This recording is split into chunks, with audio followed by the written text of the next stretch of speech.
Yes, what a big name we've got on the day. Buzzing to get him on. Second best Windass we've had on, Dean Windass. I don't know about that. Do you know who's told us to say that? Yeah, I was he, aye. Spoke to him this morning. Did you? You also said that his car needs cleaned. His car needs cleaning? No, it's cleaned. No, I need you to clean it. Yeah, no, yeah. I always go mad at him because he's a bit of a tramp. And I've got a bit of OCD, so every time I get in his car and it's mucky, I say clean the car and that. But now he's gone a bit. He's on a few quid now. I've got to clean it for him because I ain't got any money left. So. Did you say a bit of banter about who's had the better career? He says to me, tell my dad that I played for Rangers, he only played for Aberdeen. I wasn't good enough to play for Rangers, but the trouble is Rangers were a good side then. you know, you had Gascoignes and Laudrups and people like that, and you know, Coisty, and you know, they had Windass and Morales, and do you know what I mean? Not big names, Ali. Not big names. Not what big a boy names, he is, by the way. He's a great lad. Great lad. You know, I'm very proud of both my children. You know, Jordan as well. Jordan's he's 20. You know, both very good footballers. Jordan's on the way. He's going to go to Accrington Stanley for a trial in the summer. So touch wood that he gets a contract there. You know, John Coleman again? John, yeah. So listen, I think it's very difficult for Jordan, obviously with his dad being a footballer and his brother's a footballer.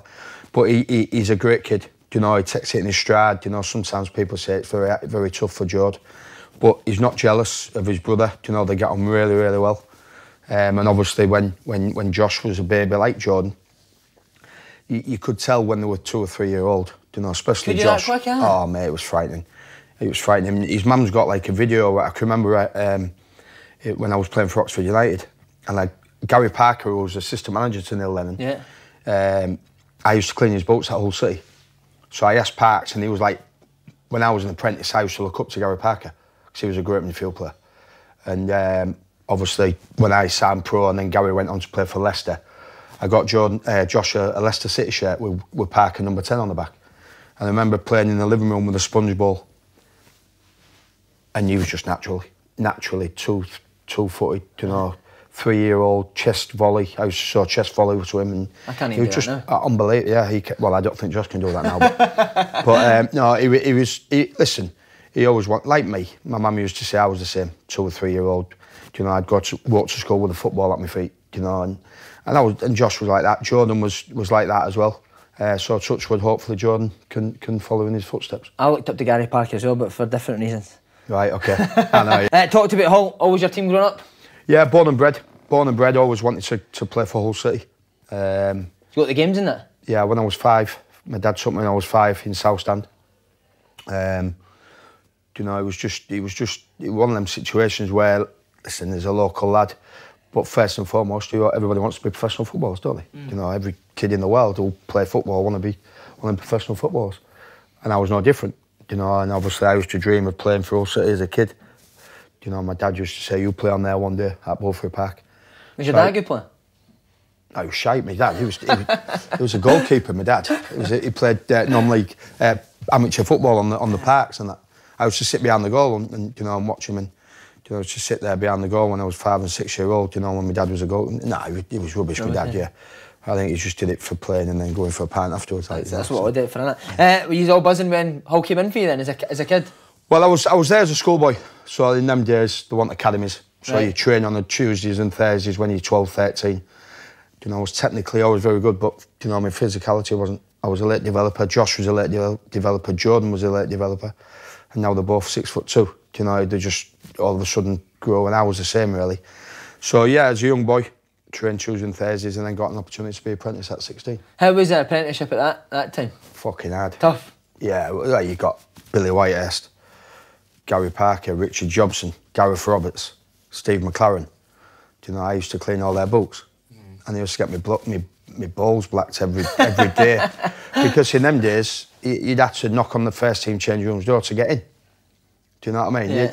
You know, respect there, wasn't there? Yeah, there was a respect, and but I was the only one out the apprentices, apart from the 2 kit men, who could walk in direct, because I had to take the boots in, you see, for training in the morning. So he put them under the peg. So I'd walk in and just put them on, but I was a cheeky bastard, really. Do you like that? Oh, I was so confident as a kid. I don't know why. My dad sort of installed that in me, I think, but I was a bit of a cheeky get, yeah. So they would get you back? So they just in them days, they'd pin you on the treatment table and get some dubbing and a brush and just black all all your bollocks and that. And then I'd walk back down towards old change room when Brian Norton was the manager at the time, and he'd say, "Been cheeky again, have you?" But I didn't mind it. Do you know, I didn't mind it. But as you say, there was only 3 of us who was allowed to walk in. The rest of the lads had to knock on the door. Do you know, and the players would shout, "Come in." And they'd have to, because she'd have to go through to go to the physio's room, to Jeff Radcliffe's room. So if they needed strappings or like that, you'd have to. So the lads would have to knock on the door. But I just ball in, me and fired in. Brian Horton must be the worst judge of player ever. Released you at 18. Yeah, released me, which was rightly so. Looking back, do you know, why? I couldn't physically get around the football pitch. I remember Dennis Bove, the assistant manager, who was a very good friend of mine. Now we run the ex-Tigers together and that, and. Dennis's quotes was when I was 18 was if football was played in the living room, he didn't win us to play for England, because I was very good like that, but on a bigger pitch I couldn't physically get around. I wasn't strong enough, you know. And then it maybe looking back, if Brian would have given me a year pro or 2 year pro at 18, I'd probably been out the game in 2 years. Think so, yeah. Yeah, I think so. Yeah. So listen, I was devastated. What, tears? Oh, went home crying to my dad, my mum, yeah. When my dad was like, oh yeah, I was fucking devoured. Because I want the brightest at school. So I thought, well, I'm not going to get a job in the office, you know what I mean? So then subsequently I went and played non-league football. Did you think the dream was over? Yeah. See, when you get released that day, did you think it was over? Yeah, yeah. I knew that I was probably technically better than anybody else. And my football brain was very good. But as you say, the physicality wasn't there, and that's the reason why But he turned around to me when he got me in the office. He said, I always remember it till the day I die. He pulled me in. He said, look, you know, I'm really sorry. You know, we're not going to offer you a professional contract. And before I walked out, I was crying then. Before I walked out, he just said, go prove me wrong. And all I tried to do in my football career was prove people wrong. So, what stage did it get to that you thought, right, I'm going to need to get a job now? Straight away. Did you not try to get another club? Does that not happen? No, I went. My dad got me. You know this bloke in France, and I went to a team called Ales, ALES or something. I was 18, and I went on trial for 2 weeks in France, and I got homesick after 2 weeks. There was no mobile phones then, so and I was in this like big dormitory with all these foreign lads, and didn't have a clue what was going on really. Trained 2 or 3 days, 4 or 5 days, whatever it was, and then I ran my mum up and said I want to come home. Got homesick. I couldn't stand it. And I thought you'd fluent in French now. No, I'm not fluent in Hull. Never mind, I'm fucking fluent. But no, it was tough. It was tough. I went to this phone box and my mum said I was crying. You know, I cry a lot in my life, but I just said I want to come home. I don't like it, basically. And then when I come home, my dad was a tough man. He was very disciplined, and he says, well, you're gonna have to get a job. And he got me a job in a factory with one of his mates who he used to play football with. How hard was grafting? Yeah. The hardest, obviously, the factory work was okay, so I was putting big bags of rice down this big machine, and then the girls would pack it downstairs. So I had a great job, really. John Lawler, who was my dad, my charge hand, my dad's best mate, he sort of got me a good job, really. So it wasn't physically hard, you know. Yeah, I'd filled it. You got to flirt with the bugs and that as well. Yeah, I got all the beds floating around. Yeah, but I'd fill this big machine up. Once my machine was done, it'd just slowly go down, so I could just sit around and mess about. You know what I mean? But I was only there for about a year, and then I got a job on the building site. And you've got a great arse for a builder's bum. Yeah, well, I've got massive calves as well. So like in them days, you carry cement and all that up a ladder. You didn't have forklifts or all like that then. So I'd have to have it on a. So you'd have your hod with all the bricks on. You know, 24 commons, which is bricks. And you'd have to take them up on the first level, and then the second, and then the roof. So that's probably why I've got massive calves. And but that's when I started getting stronger. You know, and then I started playing non-league football for North Ferry United. Yeah. And then obviously my physicality started to come. Playing centre midfield at the time. I was a centre midfield player.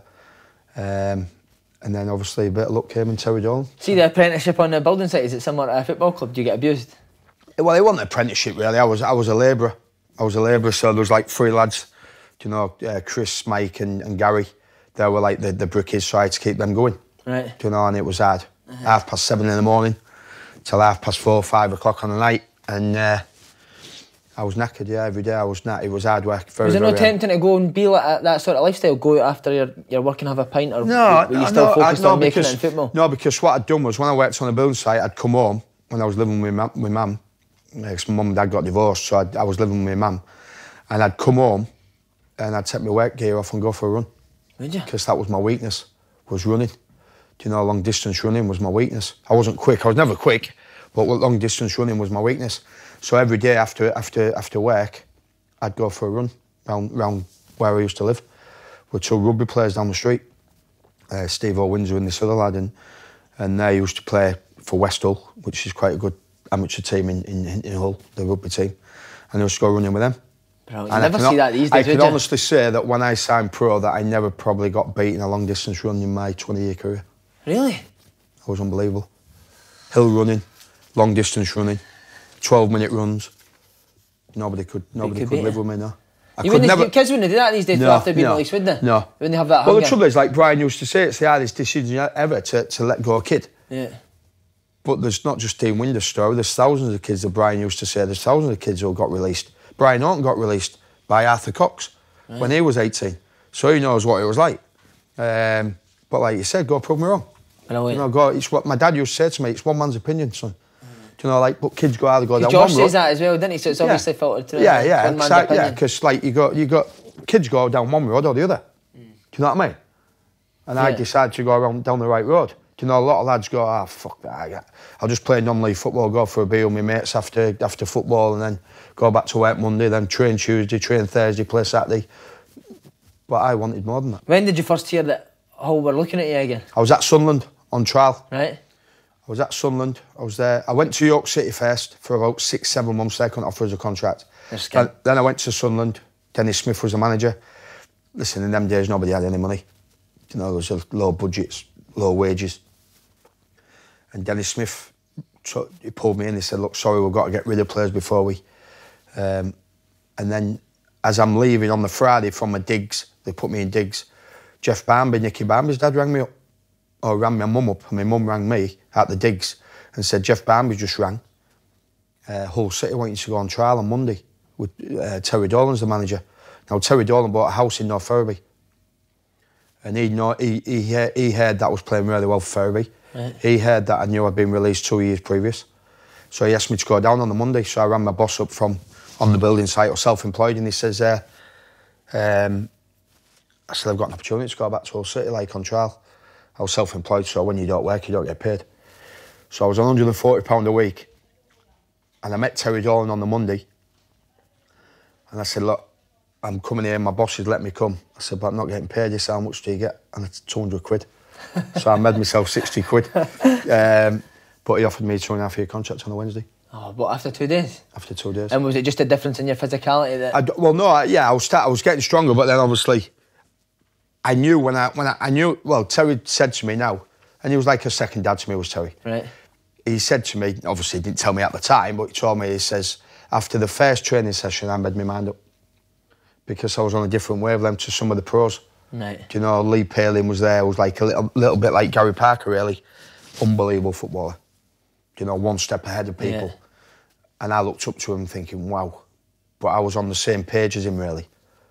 And Terry made a decision on the Wednesday. What he'd done was I shit myself because he pulled me in on the Wednesday. The lads, in them days, first team, you train Monday, Tuesday, be off Wednesday, train Thursday, Friday, play Saturday. That was the rules, really. And Terry, I played in the reserve game on the Tuesday night, and Terry says, the pros are off Wednesday. All pros are off Wednesday. This was after the game. And he went, Dean, can you come in tomorrow and see me tomorrow morning? And I thought, fuck, here we go again. He's going to say, sorry, but I thought I did all right in the reserve game on the night. I thought, yeah, I've done all right here. I was nervous, of course I was only 18, but I was back where it all started, basically, under the lights. And he pulled me on the Wednesday morning, and he said, I've seen enough.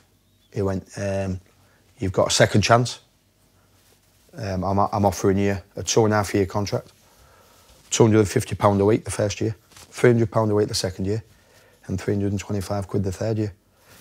I said to Josh, I said to my dad, I'd sign for 50 quid. Was that good money back then? Not really. Nah. But I was on £140 a week on the building site, so I made a... But it wasn't about the money, I just wanted to be a footballer. You know, and my dad always used to say, now you've got a chance now. And every year, which I say to Josh now, every year is important. Josh's season this year, he's on wherever he's going to be. You know, if it's Wigan, if it's somewhere else or not, every year is important. It's 25-year-old now.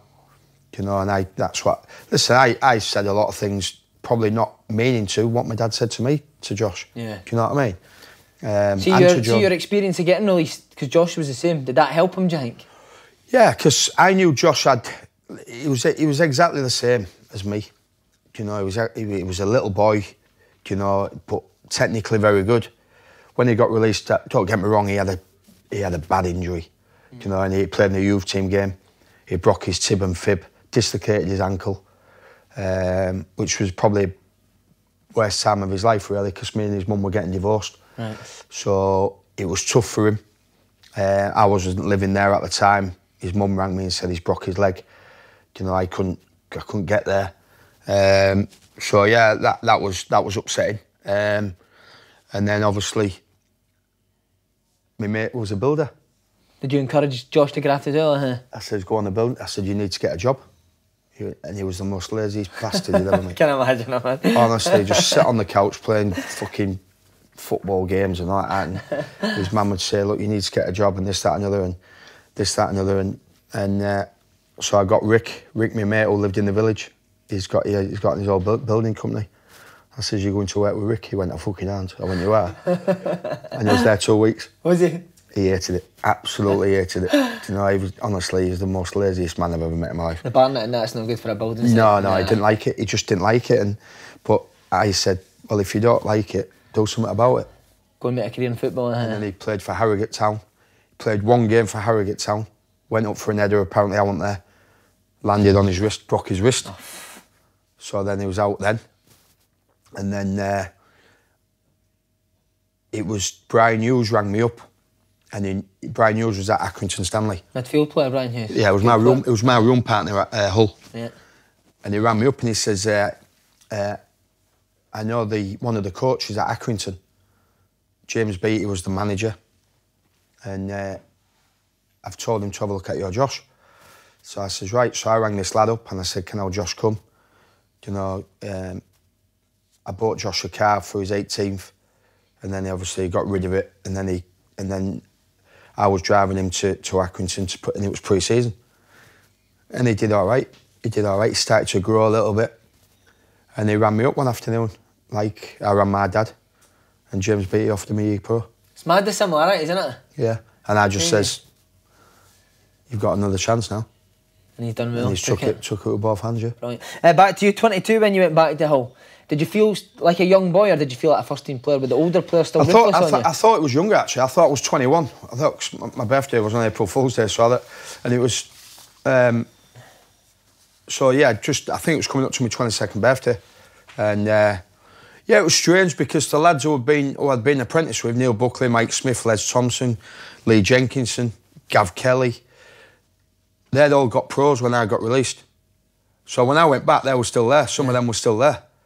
Do you know what I mean? So it was weird. Do you know, like, fucking hell, do you know, I'm back now. But then they're fizzled out. Right, so they all got released. Yeah. My dad used to say, you always play catch-up.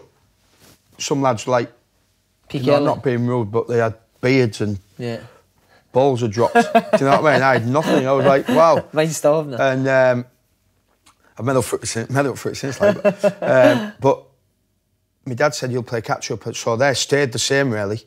And I grew like that, and obviously then they're fizzled out. They're all my mates now still, you know, still some of them live in Hull, but they've got normal jobs now, they're just working class lads, you know.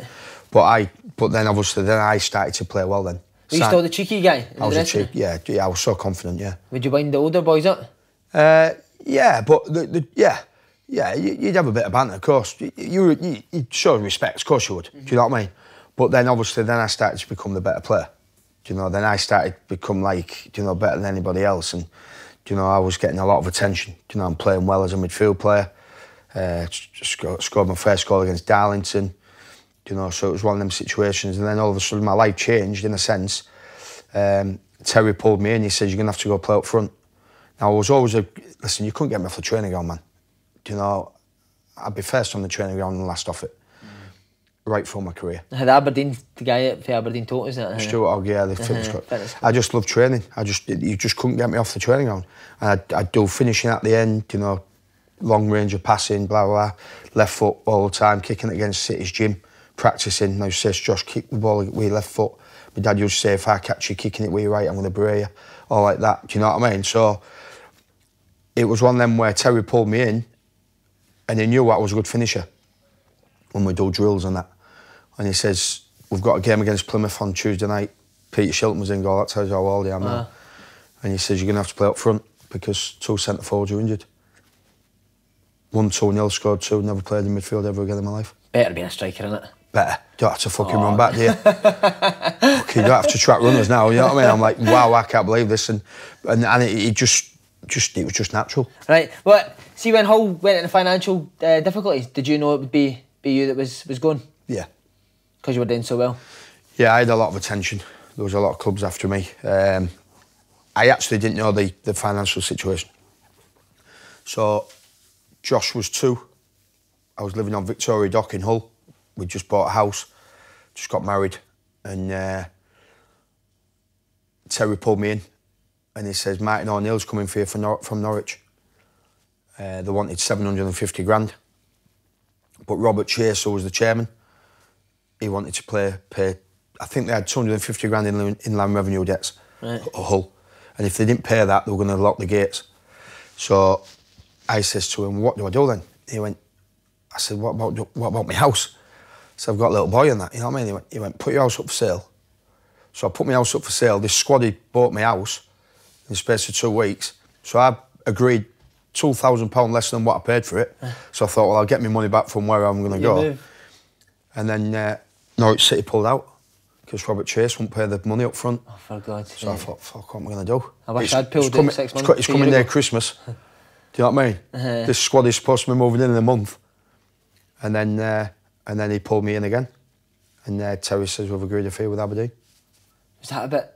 Fucking scary, man. Yeah, scary. But would you have stayed at Hull forever? No. No. They had to get... Listen, I was the biggest asset at the time. But if they were financially stable, would you have been happy to play for Hull for the rest of your career, or would you always have wanted to go? I always wanted to go playing in the top level. Yeah. Do you know, listen, you're watching Match of the Day and you're watching all these lads on in the Premier League, and the Premier League started then, didn't it? And so I just wanted to play in the Premier League. You know, I never thought I'd be good enough to play in the Premier League, but that was my goal. That was my aim. And as you say, I was a good trainer. You know, I did the right things. People slag Deano off a bit. Well, that's what I was going to say. You get a lot of shit don't you? Especially now in social media that, you know, you're fat and all this. Like, after this interview, I'm going in the gym. Go on, show us a six-pack. No, I ain't got a six-pack, but I'm not fat. But people have a false opinion about me. You know, he's a bit of a jack. I don't know. It's probably because I'm honest. Yeah. I'm just a normal lad from Hull. You know, I'm no different to you. I don't treat anybody differently. You know, my dad used to say to me, don't close the door on anybody in your life because you might need them on the way down. And I've found that in the last sort of 4 or 5 years. Found out all my fucking mates are. What, they all left you? Without a doubt. Your phone stops ringing. You know, people want shirts or boots off you when you're playing, and then when you stop playing, nobody wants to know you. Listen, you can everybody in life can count probably 4 or 5 on your hand, or you can trust, or you can rely on. I certainly found that out. Certainly found that out with diversity in my life that I had. Obviously, fault on my own with obviously going through a divorce. That's my fault. I don't blame anybody else. I blame myself. You know, going through bankruptcy, which wasn't my fault, with this film industry that I went into. There's loads of people that have got that in there. Loads of lads, loads of players did it. But people thrive on it. People want to kick you when you're down. But I'm a strong man. Do you know what I mean? Don't get me wrong, I've been through bad times in my life. But the only way that you get back is by putting things back in. You know, and that's the way I've done it all my life. I've gone through bad things in my life and got through them. Brilliant. I'll give you a phone, mate. I'll phone you. Yeah, give me a ring tomorrow and I'll feel better. Right, Aberdeen then. What did you first? Did you know much about the Scottish League at all? They just won the Coca-Cola Cup. And did you watch it or something? No. Somebody told you that? No, well, Gascoigne was my hero, so I was thinking, well, I'm watching this fucking unbelievable footballer, and then next minute I'm going to be playing against him. And so was that one of the main reasons you went up there? No. Listen, I had no choice. Basically, got on the flight with Terry. He says, "You're not fucking coming back. We need the money." And the deal was done. Listen, the deal was done on the Wednesday night. No, the Thursday night we were supposed to play. We got knocked out the FA Cup. So Dolly was going to make all the first team players play in the reserve game because we didn't have a game on the Saturday. Because you got knocked out the cup? Because we got knocked out of the cup. Okay. So we didn't have any game because it was FA Cup Saturday. Yeah. So we got beat by a non-league team and he was fuming. So he says, right, you lot fucking playing Thursday night. Right, blah, blah, blah. So I'm sat at home preparing for the game and then he rings me. He says, can you come to my office now? And I went, why? He said, I'll explain when you get here. And I went, right. He said, don't bring your boots because you're not playing. And I went, why aren't I playing? He said, I'll explain when you get here. So I goes in his office and he says, we've agreed a fee with Aberdeen. 600 grand up front. We got 750, I think, in the end, or whatever it was. And he says, Roy Aitken's going to ring in a minute. I didn't have an agent. Right. And he went, he's going to tell you what you're getting. So I went, right. I'd signed another 2-year deal, so they'd scrapped me 3rd year. So I'd signed another 2, so I'd been there 4 years.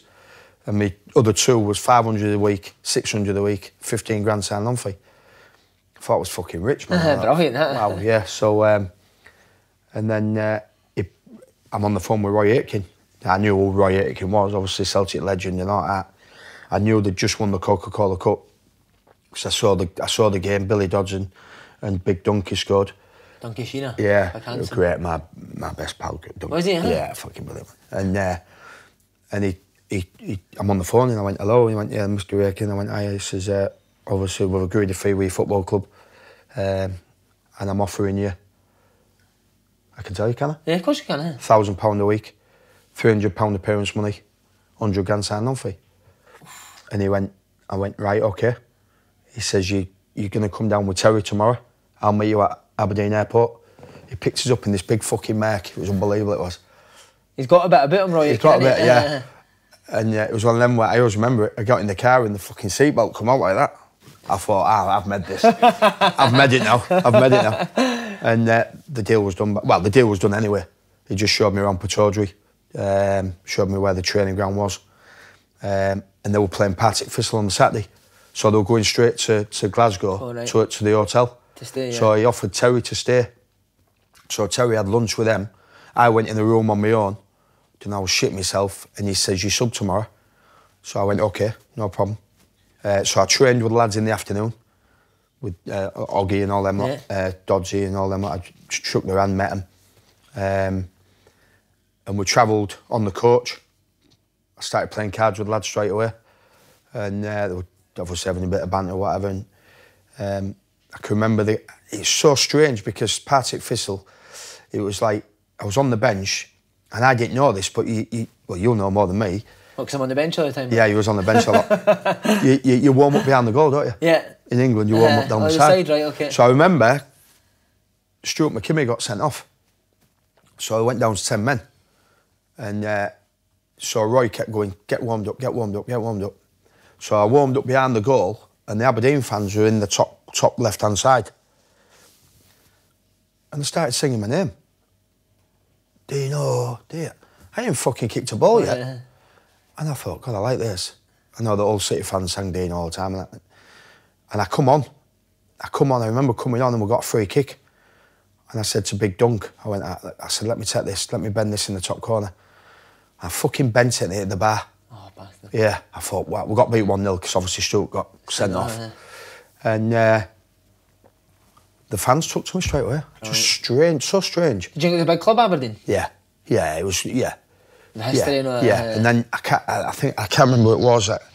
And I think it was a Tuesday night, we had a game on the Tuesday night and he started me just in behind, Big Dunk. So he looked at me as a link man. He called it, like they call it a number 10 now. He looked at me as a link man. He said, I want you to be a link man. You had Billy Dodds, Duncan Shearer, Scott Booth and myself. And he went, I want you to play just in behind Big Dunk at the time, I think it was, who started. Don't know if Dodgy might have been injured or whatever, I don't know. And I remember I scored on my own debut. I always remember Dunky was a great finisher, left foot and right. And I remember him shooting and I've just gambled at the back stick and he's sclaffed it and he's gone across the goal and I've got a tap in that back stick at the home end. And I went, and that was it. And the Aberdeen fans from then, 2.5 years, were fucking unbelievable towards him. What was Roy Aitken like? Could he go mad? Yeah. He'd lose it. Yeah, he'd lose it, yeah. Yeah, he'd join in.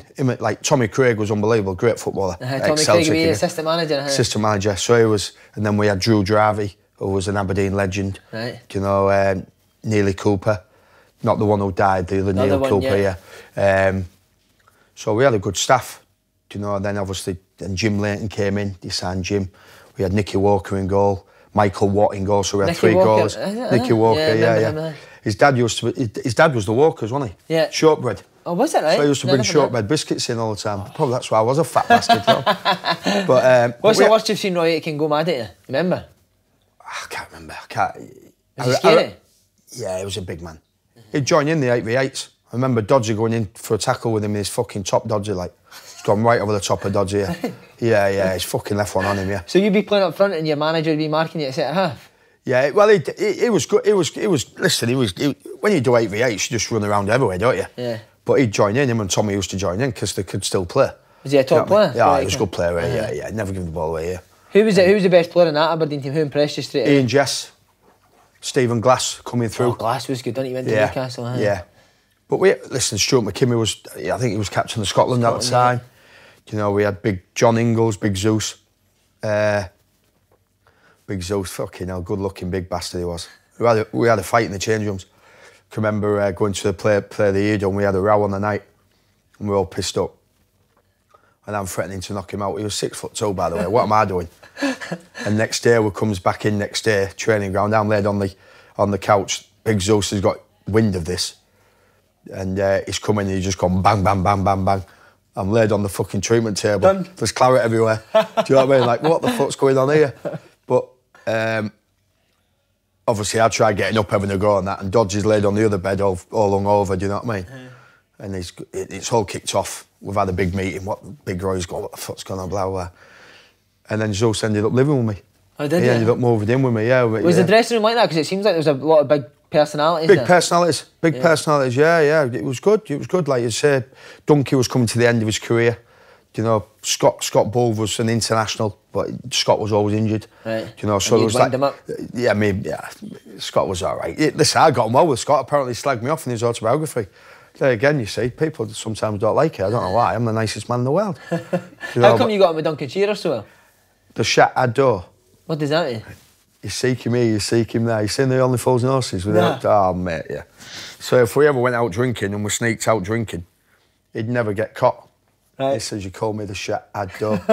You seek him here, you seek him there. I used to run with him, he was crackers. But we'd have to have a warm down on the Sunday and then we'll be off on the Monday. And Duncan lived round the... I lived just off Duffy Park, just off Great Western Road. And my local pub was the Abergeldy. Right. And Duncan lived round the back. So after training, we'd do a warm down, we'd come in and we'd do a warm down. And he said, Geldy? He'd go, yeah. Because we'd be off on the Monday. And obviously my wife would be at home. And I'd say, look, he's kept us in training all afternoon. Duncan would park his car on the back, leave his car there all day, so his wife couldn't see it on the road. And then we just get on it, yeah. Brilliant. Just get on it. See, a Scottish dressing room was it different to an English one? With the roofless, the boys, what was it, the bungee face they called you or something? Yeah. Dodgy and Joe Miller. Joe Miller become one of my roommates as well. And they said when I was a kid, did you do a bungee jump? So I'm going, what are you on about, you silly git? He says, well, if you did, the rope must have been too long. Because he had a smashed nose and like a bulldog face, they called me. And that. But listen, I love people taking the piss out of me. I loved it. And you gave it back? Oh, without a doubt, yeah, without a doubt, yeah. I said to Zeus, I said, you look like my boxer dog.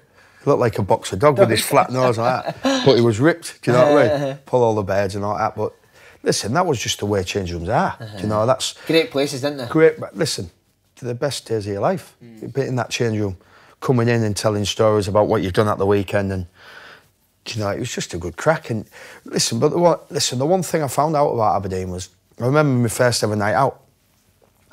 So I've got the lads' numbers.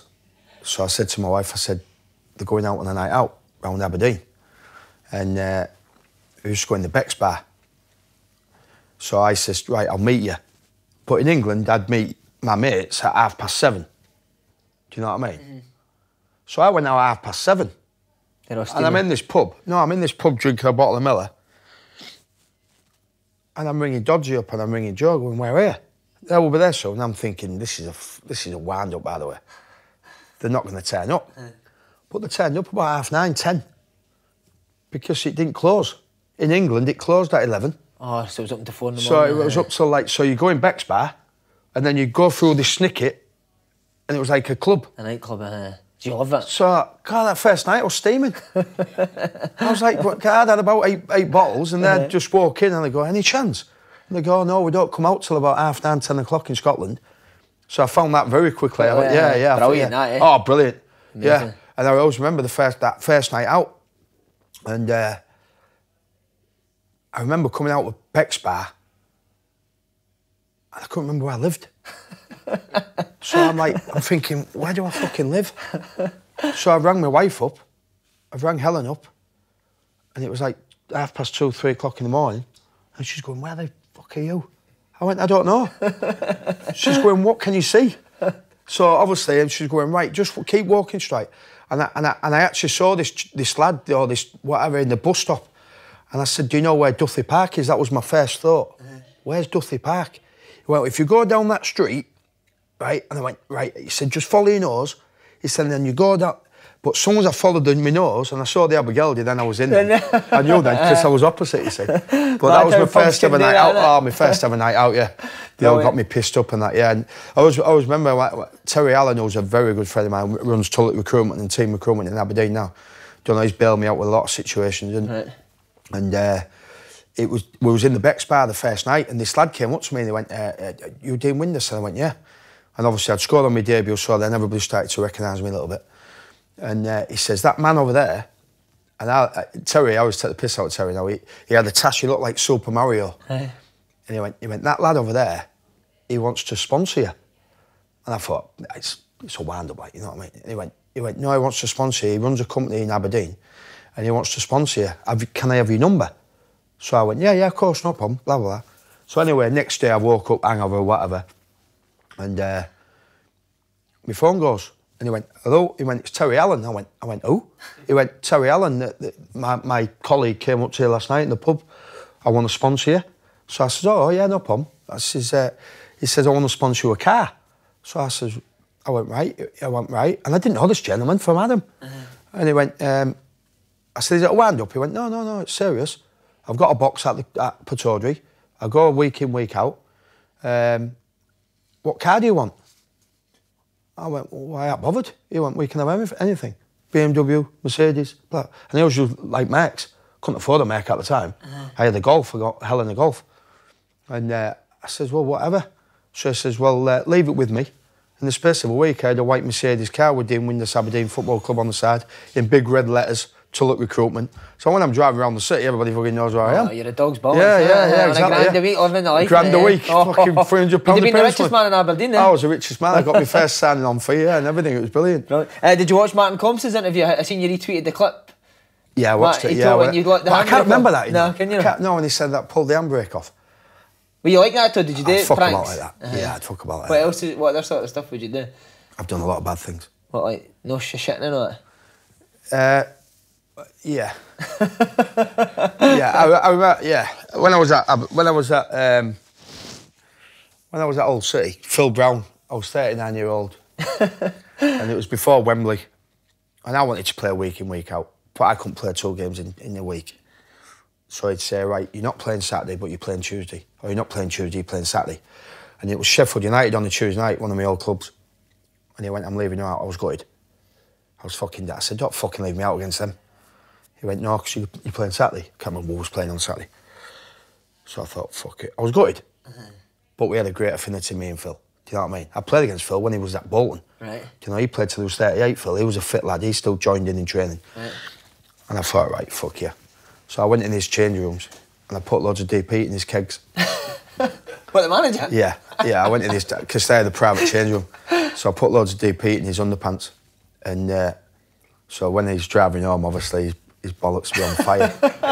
And he comes in training the next day. And I was sat on the couch, lads were playing darts and whatever in the canteen. And he comes walking in, like, I was always, because I travelled from Leeds, you see, so I'd get in about 8:30, 8:45, right. Get me breakfast, have a massage, do all that. and he come in, and I started singing, feeling hard, hard, hard. But he fucking knew it was me. Yeah. But he never mentioned it. Oh, did he?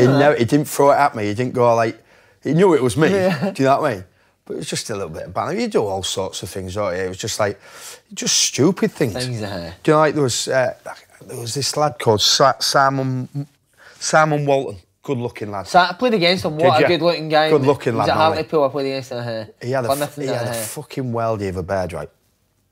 And she was a model. Right. And there's a magazine in the change rooms. And all of a sudden I'm looking through the lads are looking through and somebody went, Smoltz's missus that. I've gone, fuck off. I went, she's incredible, right?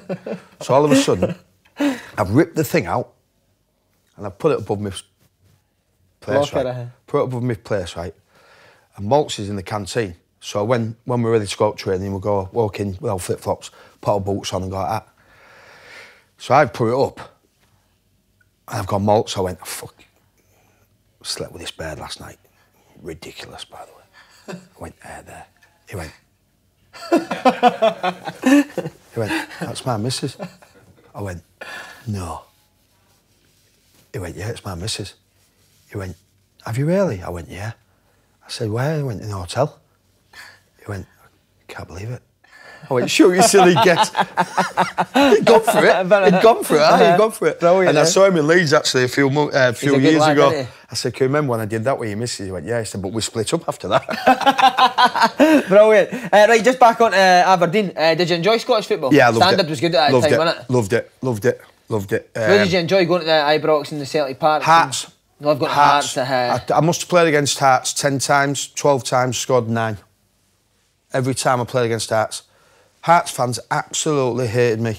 Well, every supporter hated me, I think. Did you not mind that though? Loved it. Spur you on.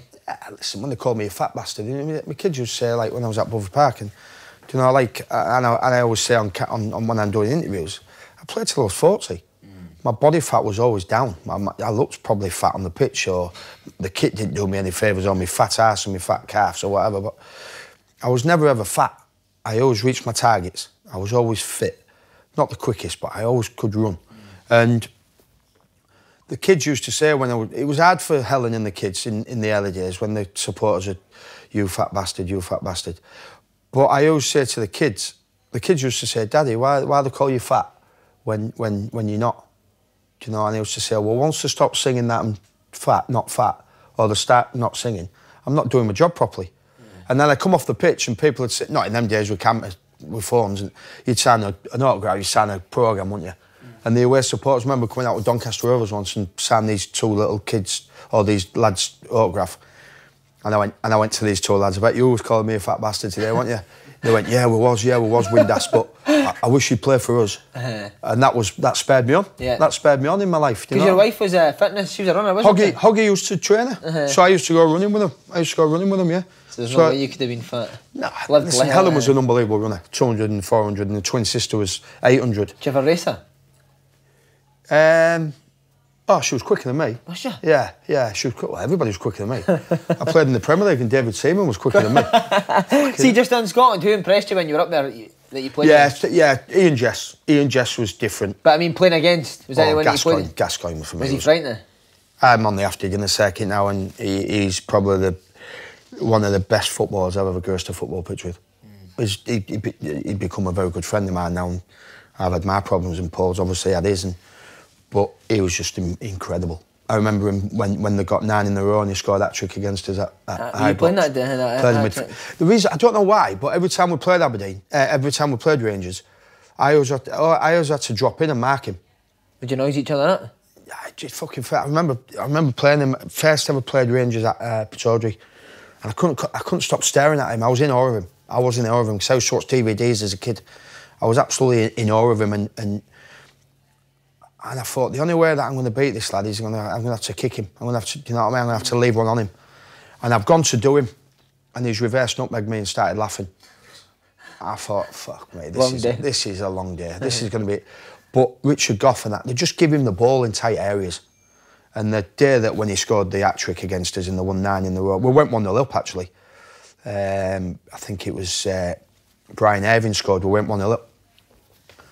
And then all of a sudden, I remember Richard Goff saying to Gascoigne and McLaren at the back. Alan McLaren. Alan McLaren, he was a nasty fucker as well. And I can remember Goffey going like that to Gaza, going, because they were 1-0 down. He's going, come on, Gaza, come on, turn this round for us. And he'd done me in the box. He sent me for a pie. He's faded to shoot and he smashed it left peg in the roof of the net. The second one, he's whipped in a free kick. Nicky Walker was in goal and he's reversed it and he's gone in that top corner. He's not gone over the wall, so he's that side and he's reversed it. That was his second. They went 2-1 up, and then he's ran from the halfway line. He's gone past. He's gone past Paul Bernardo, who's a quick lad, strong lad. He's gone past me as I want there, and he's ran the full length of the pitch and bent it in the top corner 3. It was just an incredible occasion. Did you tell him on the pitch? I kissed him afterwards. I just said, like, wow, you've got to just hold your hand up. This man's the best English footballer I've ever graced a football pitch with. Would you have a laugh during the game, or was it? Yeah, we'd have banter. Yeah. Because it become like then obviously when I went to Middlesbrough, you know, the biggest regret, people say, what's the biggest regret at Middlesbrough? Gaza going to Everton, because he went to Everton. Missed out on him. And I missed out on him being in the change room with him. Imagine me and him in the change room. Fucking carnage. Place to be on fire. Did you need to mark him at a corner once? I had to mark him at a corner, and he got his arm man out, yeah, and he had it in his hand. Yeah, and you were holding it. I hold it, yeah. He's just stupid, man. He's off the scale, isn't he? Is he? Yeah. But he played with. Listen, people who say you remind me of Gascoigne, to me, yeah, I played with a smile on my face. Yeah, I messed about. Yeah, I tried getting the crowd going. I was never in his league. Not in his league, man. See, when you're up against centre halves and that, would you be giving each other a bit of the whole? Yeah. I'd wound people up. What do you say? Well, it's Big Brother now. You can't do it now. I couldn't play now. Sent off. When I got sent off 3 times at Dundee United. We'll come to that. It was just a crazy afternoon. But yeah, Is it sad that that's gone for the game though? Yeah, that bit of winding people up. Yeah, I think that'll still go on. I think the verbals will still go on. But the trouble is now players go out and cover the mouth over, don't they? Because you're getting people reading the lips now. Yeah. In my day, you could stand on people's toes in the box. You could, I used to pull goalkeepers' shorts down when the referee wasn't listening. Okay, but I'd wind the centre half up, yeah. I'd say that I'd slept with your wife and this, that, and other, because I wanted the reaction. But they'd go, shoot, you fat bastard. Oh, I heard that one before. Do you know what I mean? But like, you just try winding as many people as you can up, because you wanted the reaction. You wanted them to kick you.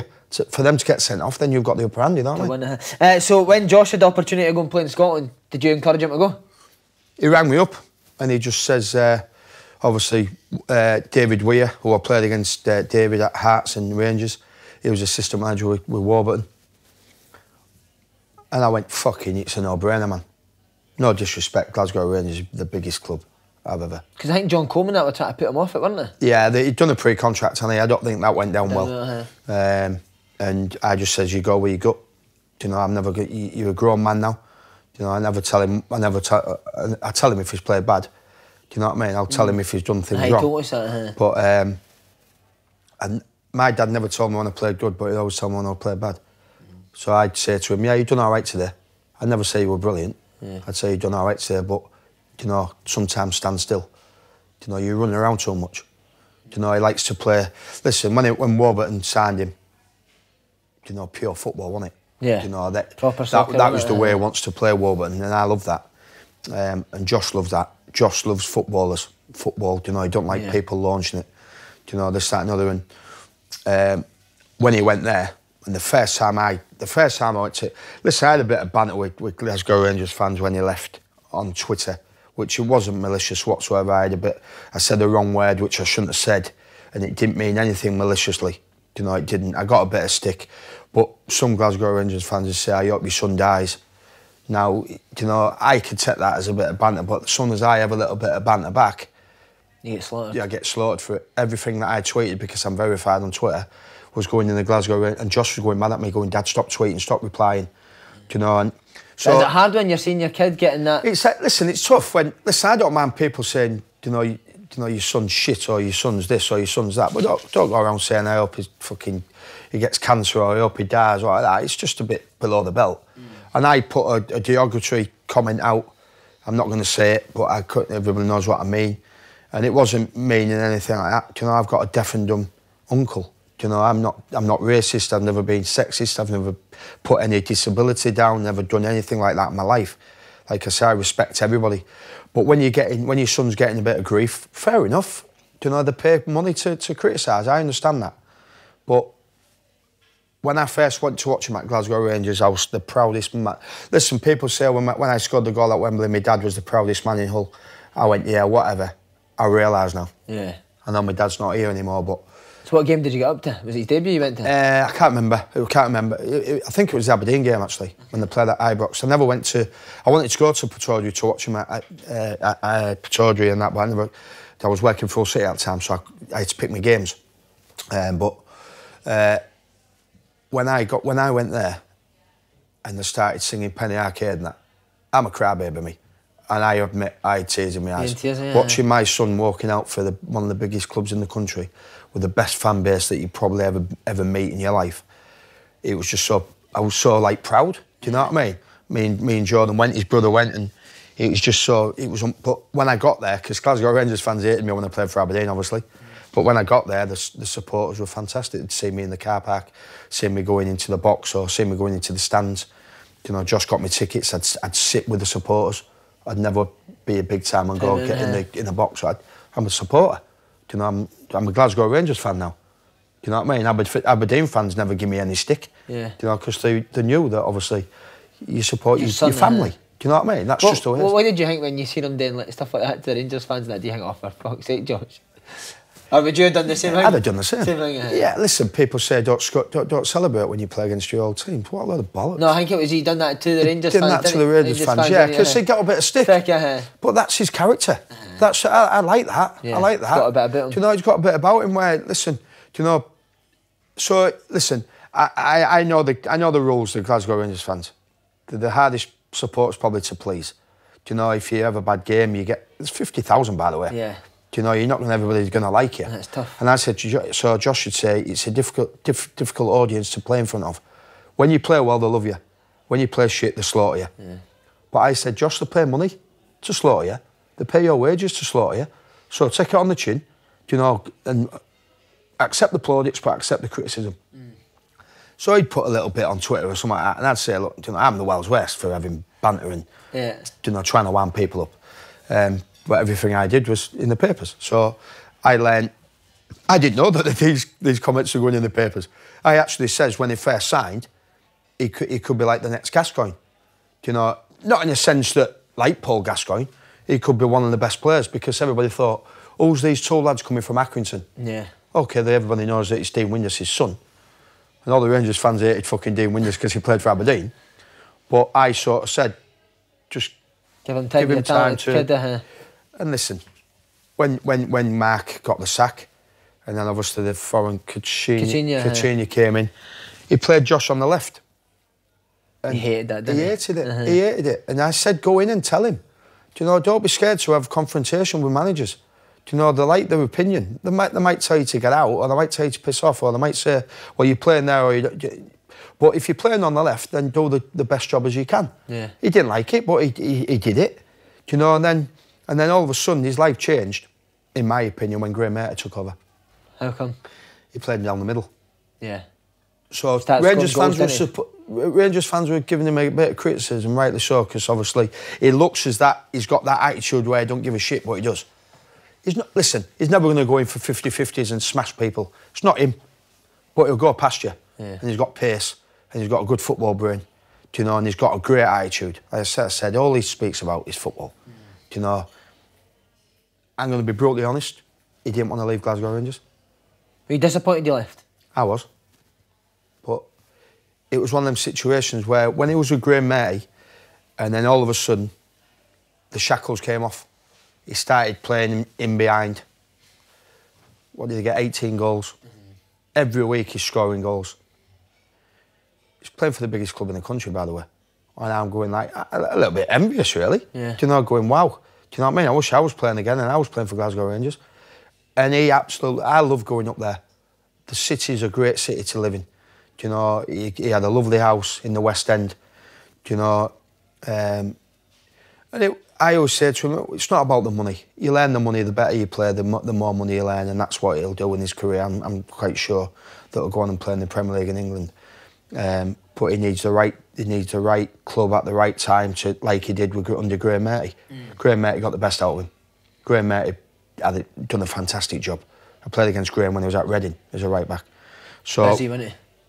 But he just like when we did it with Jimmy Bullard, when we did the drill for Soccer AM, he went up there and I spoke to Graham. He said he's just unbelievable. Do you know, the lads love him in the change rooms. Some lads do not think he's a bit arrogant and that. He's not like that. He's not got a bad bone in his body, the kid. No, you know what I mean? Kid, he just says he loves banter. He loves it, and he's seen it with me all my life.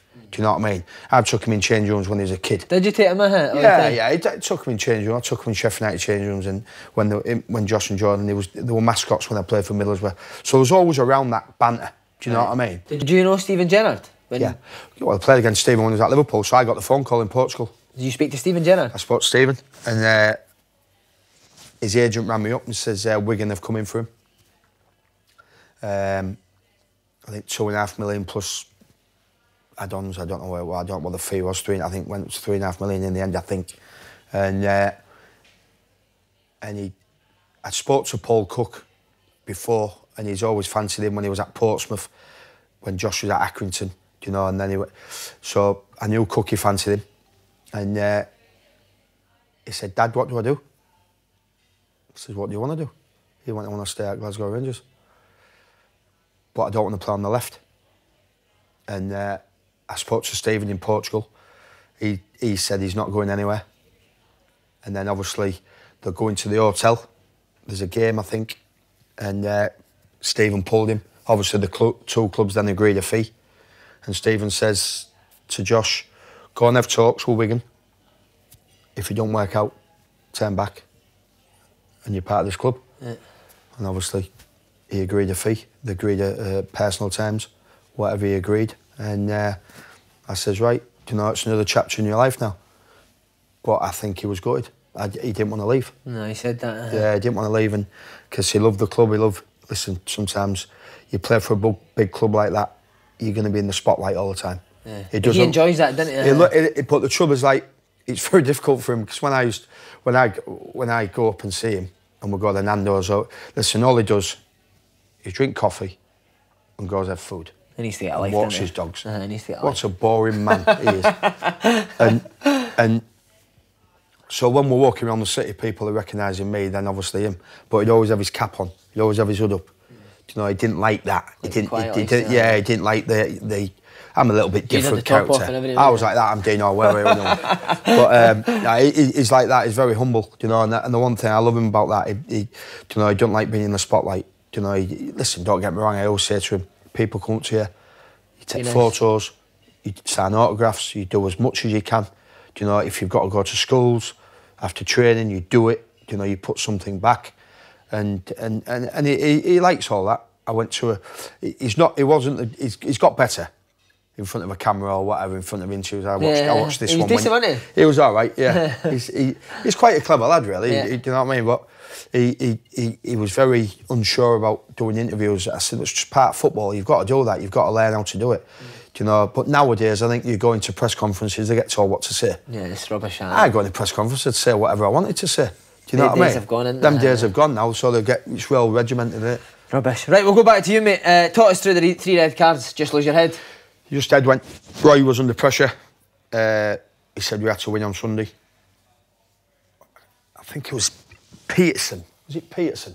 Left back for Dundee United. Right. Patterson. Jim Patterson, yeah. Is that him? Yeah, was it's him. And so me and Dodgy are up front. The kick-off, plays it to the midfield player. He plays it to Patterson, the left back. And I goes to close him down. And as I've gone to close him down, he's clipped it down the line and I've left one on him. Old striker. 30 seconds. The centre forwards love that one. And straight away, big road bottom. Was it John Robo? John, Big John, yeah. Bald head. 30 seconds, give me a yellow card. So Big Roy always used to say, hey sir, didn't he? And I can't remember what score it was. We're 2-0 down anyway. And my head's gone. and it was the same tackle on him. And he's gone rolling around. What, you smashed him again? Smashed him again, yeah.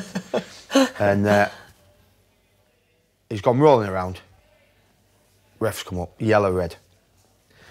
And my head's gone, obviously. And as he's given me the red card, I've called him a Scottish see you next Tuesday.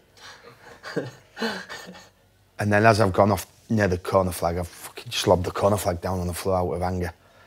So it comes in at the end of the game, we got beat 5. Jim Leighton's in goal for Dundee United. Oh, he went to Dundee United, right? And beat us 5-0. Comes in at the end of the game, just apologised to everybody. Roy went, don't worry about it, your head's gone. Red mist. Did he? Fair play. Right, he just said red mist. But I didn't know what was coming. So I went, red mist. You learn from it, basically. All of a sudden, there was a chap on the door. And the full official comes walking in and says, can I have the manager of Aberdeen Football Club and Mr. Windass in the referee's room, please? So I walks in the referee's room, Roy comes in behind me, sits where you are, I'm sat here. We're all there. Just read the right act. Reporting Dean for the 2 tackles, which is a red card. Reporting Mr. Windass for calling the referee a Scottish see next Tuesday. Did he say that, the Scottish? That's another red card. Reporting Mr. Windass for punching or pulling the corner flag out the ground, which could have endangered the supporters. That's another red card. So we're fouling in 3 red cards. So I shouldn't say this because I do this on the after dinner circuit, but so then Roy turns around and says, excuse me, why am I in this room? He says, because you're Dean Windass's manager. He went, I fucking won't be in morning. He got sacked that morning. But did he get sacked? He got sacked next morning. I had to go see Stuart Milne at 8:30. What did he say to you? Well, I had to be in for 8:30 to see the chairman. And as I'm driving in to Pataudry, it comes on the radio that Roy had been sacked. And I had to go see Stuart. He'd fined me 2 weeks' wages by the club. SFA fined me 2 weeks' wages. I got an 8-game ban. 8? 8, yeah. 8-game ban, yeah. And this is where I left Aberdeen, because then Keith Birkinshaw took over as temporary charge. He made me train in the afternoon. He didn't want me to be around the first team. Never heard of him, innit? Hopeless. Fucking hell, whatever.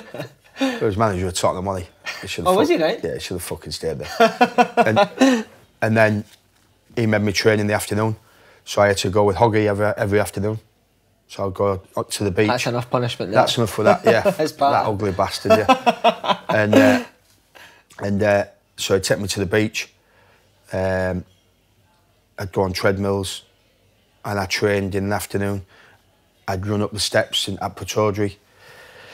I never drank for about 8 or 9 weeks. And then Alec Miller came in, and he kept the same rule. You know, you're not training with the first team. Even though you could play now? No, I couldn't play. Was up no, I was still banned. Right. And then I think 2 weeks before my ban, he let me start training with the players. I lost a lot of weight, trained really hard. Huggy got me super fit. And then he played me first game against Motherwell and scored 1-0. And then we had Rangers in the cup on the Tuesday night, and he left me out. And then he kept leaving me out. Did you go and see him when you're getting left out? He fucking hated me. He's the only manager in my football career that I never got on well with. Why do you think that was? I don't know, he just didn't like me. But I was opinionated. Right. I'd say what I felt. But surely he dealt with big players, surely he was used to that now. Oh, he dealt with big players, all right. He used to come in to training with steel-toe caps on, Alec Miller, because he was assistant manager at Scotland. And there was Gary McAllister, Gordon Strachan, Goffey, Coisty. And he'd come in, he'd just fucking name drop every morning after international games. And what would you shout to him? And I'd go, here we go, hey, get your, say to all the players, get your steel-toe caps on, boys, the gaffer's coming in. Be fucking dropping some names in a minute. Oh, brilliant. But I'd say it in front of him. Do you know what I mean? And he couldn't take it. And he couldn't take it. And then me and Zeus went for a coffee one night, on a Thursday night, in a bar. And we weren't drinking, we just went for a coffee. Zeus was staying at my house. And he fucking walked by this bar. But we were drinking coffee. And he obviously, I'm rowing with him now. I'm not in the team, I'm on the bench. You know, he's playing David Rowson instead of me. fucking come on, do me a favour. Do you know what I mean? It's time for me to hang my boots up if David Rowson took my place. No disrespect, Dave, but I just didn't see eye to eye with him. It was just that personality clash. Which happens. And I was, as you say, I was ruthless sometimes. I could be ruthless. Not nasty, not being rude. I'd say what I felt. Yeah. And I can remember going out. Listen, the one thing that Dean Windass did after every game on a Saturday was take his wife out. Win, lose or draw. So I'd go into Aberdeen and have a few drinks. My wife would have Josh, so she needed a break. We'd get a babysitter. Lived in the cul-de-sac, best cul-de-sac ever. Everybody loved each other. Doors was open. One of the cul-de-sacs where you all at each other? Oh, no, yeah, it was just like, but yeah, it was one of them where, Hogmanay, that was in Scotland, you just leave your door open, and people are walking your house, have a drink about. We had a great cul-de-sac, it was brilliant. And so we'd go out on a Saturday night, me and Helen and my friends. I never ever, apart from going out Christmas do's or lads organising do's, I never went out with footballers. I went out with a lad called Big Jim McLaughlin, like a builder, sort of roofer sort of type. Right. And the pub with Dunk Shearer about, was it? Just in the Abergeldy with Dunk. Terry Allen, go out with him all the time with his work colleagues. I just went out with work lads. Right. But on the Saturday night, I took my wife out with every Saturday. Since we were married, every Saturday we'll go out together. And we goes out one night with a lad called Tommy. Tommy and his girlfriend. Tommy was like a martial art expert. And he did drinks, so he'd have a van and he'd drive us round. And we'd go out in town, he'd have a Coke, I'd be on the bottle of Miller's. Helen would have a drink and Tommy's girlfriend would have a drink. And one night, goes in the kebab shop, in the queue. People recognise me, can have a photo, blah, blah, blah, no problem. Had a few drinks. And then this lad in the queue said, Windass, is that your wife? And I went, yeah, it is, yeah. He went, she's a fucking slag. And my head's gone. My head fell off. So I've nutted this lad, right? And as I've nutted him, Tommy's grabbed hold of me. It was like the A-team bus, do you know the big black bus? Opens the sliding door, throws me in the door. Obviously, gets out, drives off. I come in training next couple of days, whatever it was, on the Monday. And Miller pulls me in. And he says, obviously, we've had a complaint. I says, what's that then? He said, have you got out to tell me about Saturday night? I went, no, why? He went, kebab shop? I went, doner. Yeah, doner. Plenty of chilli on it. And a chicken. And I knew where I was coming from. I knew what I was getting at. So he went, can you tell what happened? So I says, well, what do you know? He says, you've hit this lad in the kebab shop. And I says, yeah, I did, yeah. He went, why? Oh, you don't know the story then? So then my head's gone now. Yeah. I know that me and him don't like each other. He's actually on the verge of like either trying to sack me or try getting me out of the club. So I went, you don't know the story then, do you? And he went, no, tell me. I went, okay. I went, if I called your wife a slag, what would you do? He went, what? I went, if I called your wife a slag, what would you do? He went, well, I won't be happy. I went, well, I wasn't happy. And somebody called my wife that. So I hit this kid. Well, I didn't know that. I went, well, why you fucking got me in here then? And I just walked out. And that was it done after that? Me and him, relationship gone. Gone. He wanted to sign Craig Ignat, which he eventually got to do. But he had to get me out. First. And then that's when I ended up leaving. And were you sad to leave Aberdeen? Yeah, I didn't want to. Ellen didn't want to leave. She loved it. She loved it. She had loads of friends. Absolutely loved it. What would have been your best memory at Aberdeen? Game, goal, whatever?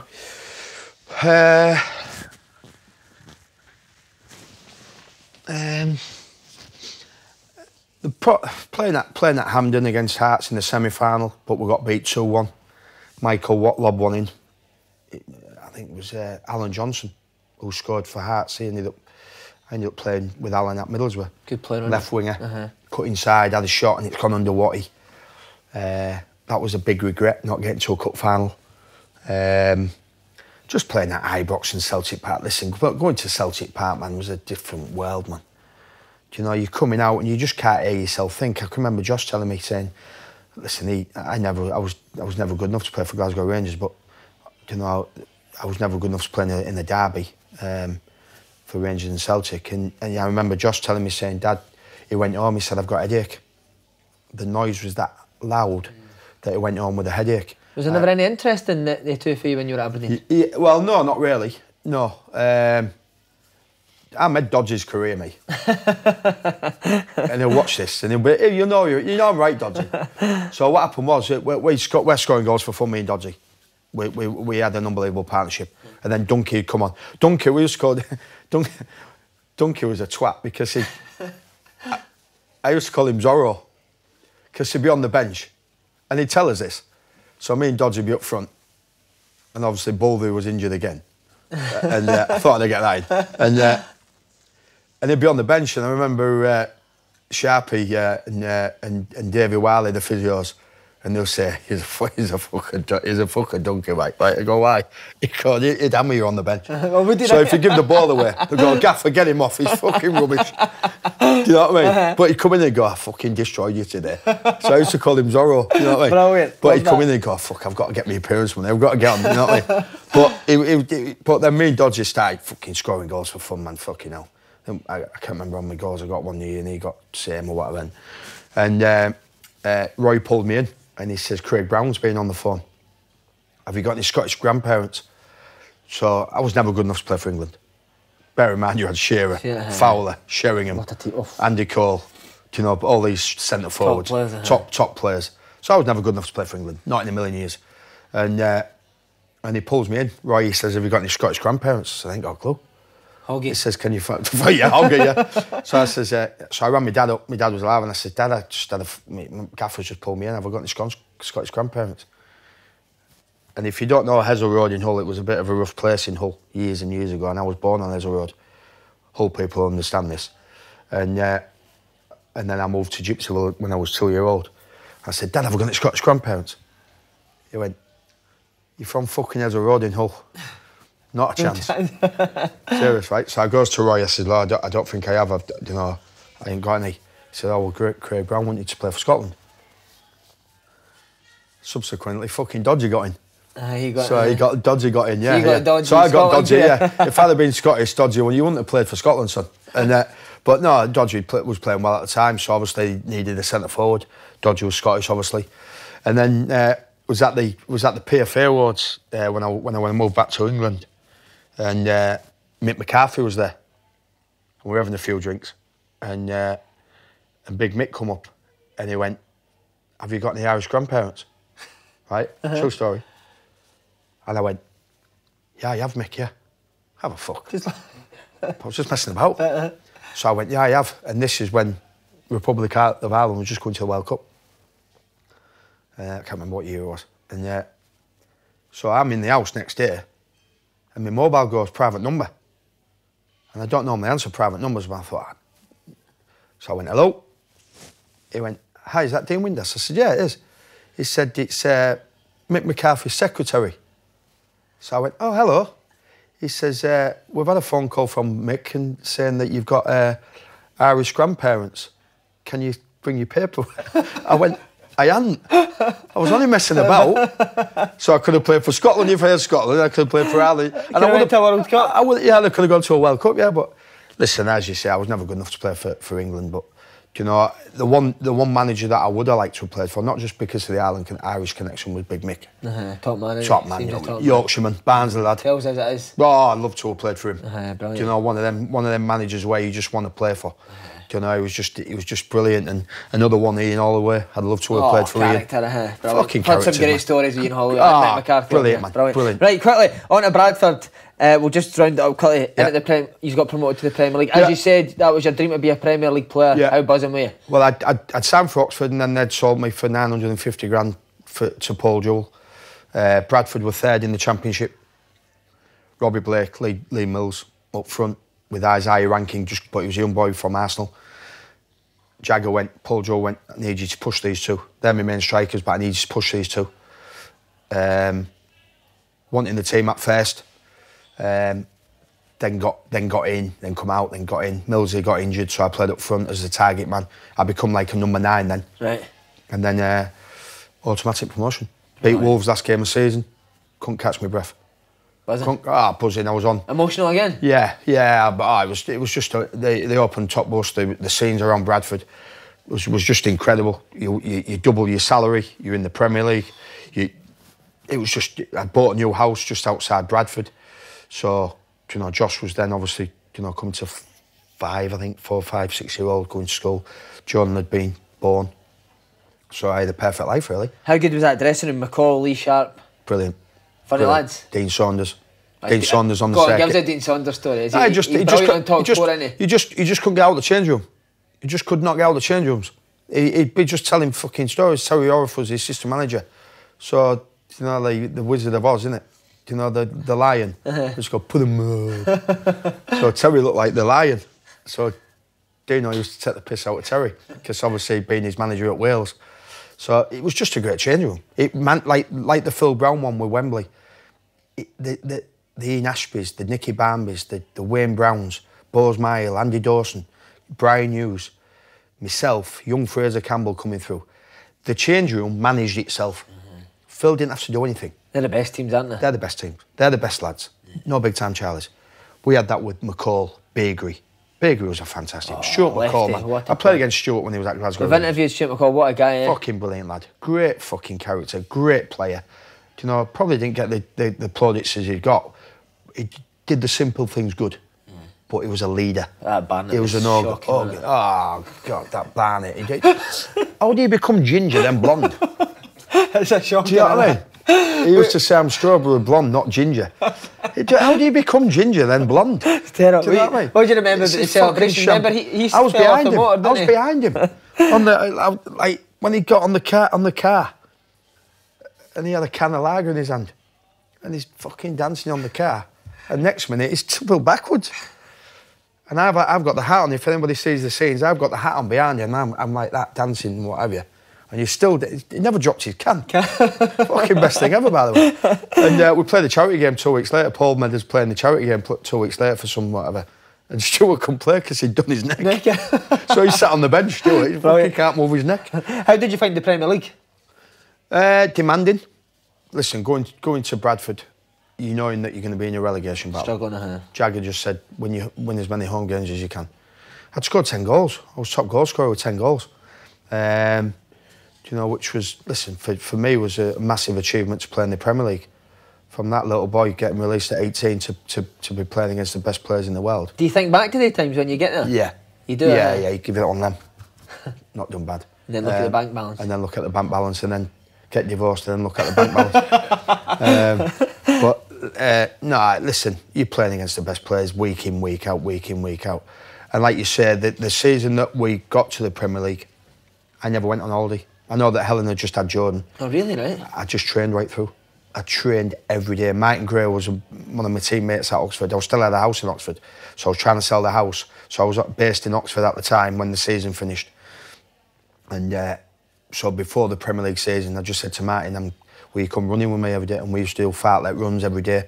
I never switched off. I trained, and I just trained, and I went back unbelievably fit. It was like, so that stood me in good stead really for the first season in the Premier League. Paul sort of played me. He sort of changed the system a little bit. It went 4-3-3. So then I used to play right side of Stuart and Gareth Wally, or Neil Redfern, Stuart and myself. In midfield, did you? Yeah, so we started off 4-4-2, but we're getting overrun a little bit. Yeah. And then I play up front with Dean Saunders, Robbie Blake or whatever, Millsy left. And you have Jamie Lawrence on the right, Peter Beagrie on the left, Wally and Stuart McCall, centre midfield. Wayne Jacobs left back, big Darren Moore. Weatherall, yeah, in the Premier League. Yeah. But you had John Dyer, Ashley Westwood, Stevie Wright, who played for Rangers. That's right, yeah. He was right back, Gary Walsh in goal. So we had a great squad. Yeah. Then Sharpie came in from Sampdoria, Dean Saunders then came in. Big name. Mate. Was Neville Southall running with you? Neville was goalkeeping coach. How was he? And he had to play against Leeds, Nev. Yeah, and he was a bit. He didn't really look after himself as much as he was. Probably the best goalkeeper in the world, but he didn't really look after himself, big Nev. But great, another great character in the change room. Yeah. Who's the best strike partner you played with? There you go. There's a question. Fucking hell. Alen Boksic. Oh, what a player! Middlesbrough, wasn't it? Oh, wow. Incredible. Was he Croatian? Croatian. Yeah. But he was the best centre forward, left foot, right foot, good in the air, quick. But if he was bothered, don't give a fuck. Didn't give a fuck. Love that. Well, Alan was brilliant, and I tell the story, and I just sort of went. Robbie Stockdale said to me, he was a single lad, and I always say this, he was on 100 grand a week. At Boro? 2001, 100 grand a week. No way. Yeah, we found out he was on 100 grand, so he'd take 60 grand home net. Club paid for his house, club pays for his car, and you don't buy food, do you? Eat at the ground. But he never used to eat at the ground. He'd go home, so he'd go home and have a fag or whatever. And Robbie Stockdale said to me once, he said, I've just seen Alen Boksic at Teesside Airport picking up a fucking weldy, a bed. Right? So I go, right.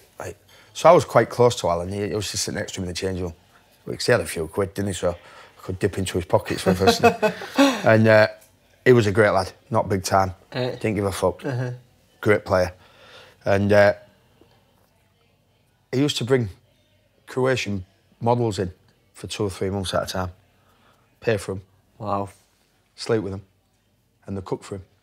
So one day he goes, comes in a bad mood. I says, what's up, Al? Super Al, I called him. What's up, Sal? Super Al? He went, fucking women, get on my nerves. I went, why? He said, I've just gone home and that bed's not there. She's gone for a run around where they lived. She got lost. Come in. Nobody's there. The rules are, you stay at home, you make love to me, and you cook for me. Because she went for a run? Bang on the door, an hour later, 2 coppers bring this bed. He said, is she with you? He went, she was. Packed her bags, he said, can you take her to the airport, please? Oh, brilliant, man. He said, and then he fucking ships another one in. Oh, brilliant. Fucking great, lad. Fucking great. I remember being on the coach as well. I was on the coach. And I've got a few quid now. So I says to Helen at the time, I said, I'm looking to buy a new car. And I saw this yellow Saab, soft top yellow 9.3 Saab, they'd just come out. And it was on a turntable in a car show. It was about 33 grand, I think, at the time. I said to my wife, I'm buying that car. She went, you're not? I said, fucking am buying that car. So I'm on the bus and I've got this magazine and I'm looking at these cars. So I says to, and Alan, so we used to play 3-carded brag with Incy and all them, Mark Crosley and Big Hugo and all them lot. And I'm looking at this magazine and I says to Alan, what do you think about this car, Al? He went, yeah, nice car, Deano, nice car. Don't know about the colour, but nice car. It's a yellow Saab. So I'm thinking of buying it. He went, OK, no problem. 3 weeks later, gets on the fucking coach and he's like, you, sat there reading this magazine. He went, Deano. I says, what, Al? I'd bought this car by then. Got a bit of stick for it. So all of a sudden, he went, hey, what do you think of this? It was a fucking yacht. I says, what? He went, when I retire, I'm going to buy this. I went, don't know about the colour though.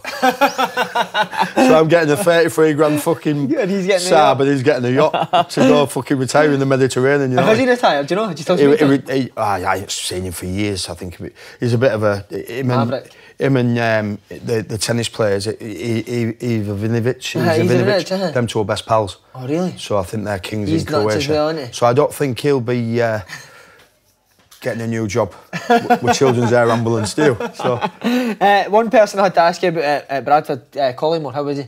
Collymore, great lad. Is he? Great lad. Come in the change rooms first day. My name's Stan Collymore. We all knew him. Fucking Dean. So as you say, we've just named off them names. McCall. So Deano, I'd sit there. Blake, Saunders, Sharp, Beagrie, McCall, Big Darren Moore, Walshy, Wayne Jacobs. He comes walking in. Now, footballers have toilet bags. He come in with like a tin, what your nana would have with all wool and cotton wool and all that shit. Knitting needles. And he walks in with a tin. And he says, where can I sit? So he shook everybody's hand. Hello, my name's Stan Collymore. Just come from Leicester. Not trained so much, so he had a bit of a pokey belly. Bit of a pokey belly, yeah. So anyway, he comes in, shaking everybody's hand. I said, you can sit here, big man. You've got space next to me. Oh, cheers, Deano, thanks. So anyway, gets his gear off. Bit of a pokey belly. Biggest fucking willy I've ever seen in my life. And I thought, oh my God, he's sat next to me, look at the size of that. But he goes into his tin Now, footballers are renowned for shaving the bits. The bits, yeah. So he goes into his tin, so he picture the scene, he's stood there naked, he's only been in the change rooms 5 minutes, starts shaving his pubes with his fucking... No chance. Saunders, Beagry, McCall, like that, going, what the fuck is going on? And all the pubes are falling on the floor. So he said, I didn't have time to do it this morning because I was rushing. And he puts his gear on but leaves the pubes on. I said, Stan, you're not going to clean it? He went, no, the kids will clean them up. The kids will clean them up. And I went, fucking hell. But I got on brilliant with him. He was a character. He was a great lad. Do you know, everybody, listen, we've all had problems in our life. But I got on famously well with Stan. Was he a top player as well? Top player. Listen, he'd come into the end. He scored the overhead kick against Leeds, where Bradford fans, obviously, Leeds, Bradford hate each other. But he was just a good lad. And, you know, I've just been unfortunate in my career because everybody who sat next to me have been absolutely massive dicks. What's yours like? Oh, it's all right when it's getting angry, but it's not. But I remember Tony Warner coming in the change rooms. Oh, he was at Celtic, he had a reputation as well. So Tony, exactly the same as Stan. So Phil Brown's bought him as a third choice goalkeeper. So he had Bo Smile, Matt Duke, and he brings... And his nickname was Denzel, of Only Fools and Horses. And I was played against Denzel a few times and what have you. And he comes in, he went, Tony Warner, Scouser. Walks in, like, standing. Nice to meet you, bum, bum, bum, bum. He says, where do I... Goalkeepers always have big bags, don't they? Got fucking gear in, haven't they? And they go all over the place, the gloves, losers, fucking pads, everything. Fucking, move your bag. And I said, big man, sit here. Sit here. There's a spare peg next to me. He went, oh, are you sure? Yeah, sit here, big man, all right. Where do I get my kit from? I'll go get your kit off the kit, man. So I goes in, Baz, you got a new signing, so yeah, no, I've got it, I'll bring it in there, mate. Okay, too. Said, your kit's coming in. Oh, cheers, la. All of a sudden, he gets his fucking gear off. He's ripped, man. He's like, I'm watching Love Island at the minute, he's like that. And I'm thinking, wow. And then all of a sudden, boom. And this thing come looking at me. And I went, Jesus. So you've got Ian Ashby, Nicky Barmby, all the lads sat around. And I'm going, fucking sad. So I went, wow, that's not bad, big man, is it? He went, you like that, lad, don't you? I went, can I hold it? He went, what? I went, can I hold it? He went, go ahead, la. And I've gone like that. And all the lads are pissing themselves, and I've gone, God, isn't it heavy? And every time I see him, he goes, I've never been welcomed into a fucking football club as well as that before. Amazing. But that's just a bit of crack, isn't it? You know? Brilliant stuff, mate. It only happens in football, doesn't it? Oh, of course. If there was any cameras in there, I got arrested. Just a wee bit about Middlesbrough, Brian Robson and Terry Venables. Terry Venables, legends. Terry Venables, I always say, listen, like you said, the only one I didn't get on with was Alec Miller in my career. I was very lucky. But Terry Venables, for me, to be his first signing for Middlesbrough, obviously Brian was struggling. Terry came in to help Brian. Full credit to Brian Robson. He knew that he was struggling. They were at the wrong end of the Premier League. Didn't want to get relegated. Comes in, helps him out. I was his first signing. Zillard Nemeth then became his second signing. And we finished 14th. Like you say, we had a great change rooms. Gary Pallister was there, but Pally was struggling with his back. You know, Ince was the captain. Alen Boksic, you know, Robin Musto, Colin Cooper, all these lads, great players. Curtis Fleming, and he was just a man where when he spoke, he listened. And he pulled me in. He pulled me in the office first ever day. I was supposed to make my debut against Newcastle at St James's Park. And I went and put me and Gareth Southgate were rooming at Blackwell Grange. So you're in the Southgate, huh? So me and Gareth were rooming, and I'm stretching in the morning because we'll go to the training ground to have our pre-match and then go to St James's Park. And so what you do, they give you a tracksuit and a coat. So I gets me tracksuit on the bed. I've gone and had breakfast with Gareth. Come back in the room. I used to get a bath in the morning. I'm stretching on the bed. I'm excited. I'm playing the North East Derby at St James's Park. And all was in my bag was the coat. And they had a Mercedes car at the time, and you pressed the thing and the boot flicked open. I had a few quid, you know. So. And so I said to Gareth, so I'm just going to put this bag in my boot and I'll just come back for my toilet bag. He went, yeah, no problem, no problem. As I've gone like that and leant over to point my fucking back's come out. Oh, no. So it's felt someone who's gone, bosh. And I couldn't move. And I'm like, out of breath. So I goes back into the room, I went to Gareth, fucking just on my back. So I gets on the bed and I'm trying to manipulate myself, trying to stretch it out, Gareth's trying to stretch me out. And it wasn't budging. So I ran Bob Ward up the physio. And there was obviously, so we were driving to the training ground to have some food. And Terry, Brian Robson, that there, and they couldn't manipulate me. And my SI joint came out. So I couldn't play. So my wife was on the way to the game. She came, I said, you're going to have to come to the training ground. I pulled me back out. She went, you're fucking joking. So picked me up, I couldn't drive, picked me up, drove me back home, give me a special bed, hot bed, and I'm laid in bed watching Soccer Saturday. And Sul Perel scores 2 free kicks, win 2-1. And that was supposed to be my debut. And then, but then I played a few games under Terry. And he pulled me in the office and he says, look, you remind me of Terry Sheringham. I went, fucking hell. Wow. Terry Venable said that to you? Yeah. But wait for the punchline. I went, fuck off. He went, you remind me of Terry. I went, and Terry was unbelievable, wasn't he? I went, why's that? He said, he couldn't fucking run either. And he says, and I remember I was on the board in the, and I was playing just in behind. And he says, just walk into areas, just don't be running anywhere. I thought, I can fucking do that. The money I'm earning now, I can fucking walk all day. And he just said, just walk into areas because we'll just play in between the lines. And then once, he says, the words was, once you get the ball, then the light switch comes on. I can't do any more for you. And we'd work it in training, we'd do it so in to get it, smash it into me. As soon as that, Alan would spin off and I had good vision and play. So we had a good combination, really, you know what I mean? Yeah. Alan had a few injuries, played up front with Brian Dean and then up front with Big Snowy and that. And so we had a good group. Was Ince brilliant? Ince was quality. What, top he called me Bob the Builder. That was my nickname. Why? Because I worked on a building site. So him and Hugo tried to sort of bully me a little bit, you know, but me and Ince got on brilliantly. You know, bully don't like being bullied. So I used to give as much as I got back, and then me and Ince sort of got pretty close. So you was one of the pals at first, but then... No, we was pals, but it was just, listen, Ince is an intimidating man. He's played at the top level, he's been a top player, do you know, and I respected everything that he'd done. But my dad used to say a bully don't like being bullied. He's not a bully in the sense that he's going to fucking bit or but he would give you a bit. He'd give you a bit just to test you. Yeah. It was a test. He wasn't a nasty man, it was a test. Do you know, big Billy Whitehouse was like that when he was apprentice. Do you know, if you're weak, you're never going to make it. Yeah. Mentally. And Ince was like that. And him and Hugo used to go, oh, fuck, you know, we've signed Bob the Builder. Because I worked on the building site. Yeah.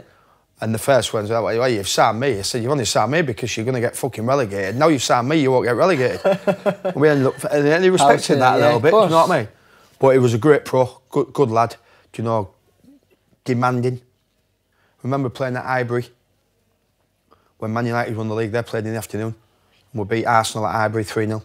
I claimed a goal, it came off Tony Adams' heel. And then played one down the side to Hamilton Riccardi, backheeled it, Alen Boksic scored 1-3-0. Last 5 minutes of the game, I've gone to fucking backheel it. And I give the ball away. Ince's destroyed me. There's 5 minutes left, 3-0 up. At Highbury? At Highbury. We're not going to lose the game. And he went, standards. That's why he's a top player. That's why he's a top player. Yeah. You know, you were scared to give the ball away in training because you won't get it back for 5 minutes. Is that the first time you'd really experienced that? Experienced top level. Top level, top pros. Good attitude, do you know? Were you a moaner? Did you moan at people? Yeah. Listen, if you give the ball away, you got to run around and get it back. So you learn very quickly not to give it away. Yeah. So you do keep ball sessions. If you give it away, they'd fucking ruin you. Do you know what I mean? And so you learn very quickly. Right, back to Bradford, I want to ask you about, did you really grab John Finnegan's Henry Halls? Somebody said it was FIFA Fair Play Day. What the fuck's a Fair Play Day? I'm playing football, I want to win a game of football. And like you said, I wound people up, and Finnegan, captain, I was captain for Bradford. Went up for an header, fell down on the floor. I squeezed his bollocks as hard as I could because I wanted him to whip me, and he hit me. Did he have a Tony Warner? He didn't know. I think he was a bit small and that. Sorry, Tony. He tweeted me actually. Sorry, you're not as big as Tone or Stan. But I got a good handful anyway. Yeah. And, but I squeezed it as hard as I can. He sort of reacted on the floor. I've cheated a little bit, have I? He's not really hit me. Do you know what I mean? I look at players now when they go down on the floor and I think to myself, if I saw myself doing that in the morning after I'd done that, I'd be embarrassed. But he's reacted on the floor. He's got sent off. We won the game 2-1. I scored. I remember his manager, calling me a cheat. I said, I'm not bothered. Look at the papers tomorrow. 2-1, Windass scores. Win 2-1. You scored 28 and 20 goals at the age of 35 plus. Where did that come from? Colin Todd. So when Brian Robson got the job at Bradford, Colin Todd was assistant. Brian couldn't really cope with bad players. Not in the sense of he played at the top level. Great lad, Brian, and legend. And he resigned, and Toddy took over. And basically, we had Owen Morrison on the left wing. He was a great footballer. Nicky Summerby on the right wing. It was like Beckham. Yeah. He wasn't quick, but he'd get out of his feet and whip balls in. I think he scored 33 that season, it was. And that was with cup goals, I think. And Colin just said, that was a number 9, then I'm coming to the end. Well, I thought I was coming to the end. 36, was I? 36, 37. 36, And he just said, just play in between the box. Don't go running down the sides. It's music to you, isn't it? I didn't fucking run down the sides when I was 24, so I'm not going to do it at 36. See Brian Robson, did you ever get a pint with him? Yeah, a few drinks, yeah. Has he led stories in it? Brilliant, man, brilliant. Does he love it? Love it. Brilliant. I love it. And and I just stayed in the box. Like Peter Beagry. Biggs used to go mad if I didn't get the ball out to him. If I went out to Jamie Lawrence on the right-hand side, he'd fucking go, "Oi, get out of here, fuck him." Because he wanted the ball all the time. And Buzzer was the same. Nicky somebody, Buzzer they call him, he was the same. Get the ball, so bang, get it out, get in the box. Get in the box. Because I knew he was going to... And 9 times out of 10, stick one on your bums, you know what I mean? And that season I scored that many goals, yeah. What a man. Return to Hull. How did it come about? Were you delighted? No, that was the time, obviously. I'd scored a lot of goals. Did you ever think it would happen? Go back to Hull? Never. I knew the chairman, Adam Pearson, very good friend of mine. And Peter Taylor, he was the manager of Hull City. Phil Parkinson was the manager of Hull City. Didn't want to sign me. Fair play, no problem. Opinions. And then Nicky Barmby had snapped his Achilles. And I get a phone call on the Monday by Julian Rhodes, the chairman, says, we can't afford to pay January and February's wages. And I can get 350 grand loan deal for you. And I went, I'm 37, for God's sake. But I was still scoring.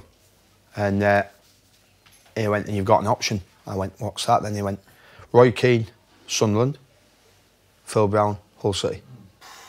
My dad was still alive. My mum lives in Hull. My brother lives in Hull. You know, tempted a wee bit to go and speak to Keane there? No. I made my mind up. I just said to Julian, I played tennis with Julian, he was my chairman, he was a great mate, man. And I was a bit of a teacher's pet sometimes, I think. And he said, I know the answer, but I had to ask the question. But you've got, we can't afford to go back into admin, really. So, yeah, again, the deal was done in the space of a couple of days. Went to meet Phil with Helen in Medici's in Hull. Phil made his mind up straight away. So I'd scored 12 goals for Bradford. And then Phil asked me, he said, how many goals do you think you get from now to the end of the season? I said, I'll get another 8. That'll take me to 20 again. And that'll keep Hull City in the Championship. You done it? My 20th goal was against Cardiff City away, 1-1-0. Yeah, and stayed up. Brilliant. Right, next season we'll get to it.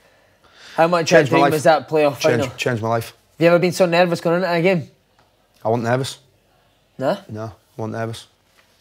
I got left out the playoff final against for Sheffield United under Warnock. I've just skipped past that because I don't worry about it. I just said I got left out, and I never thought I'd ever get a chance again.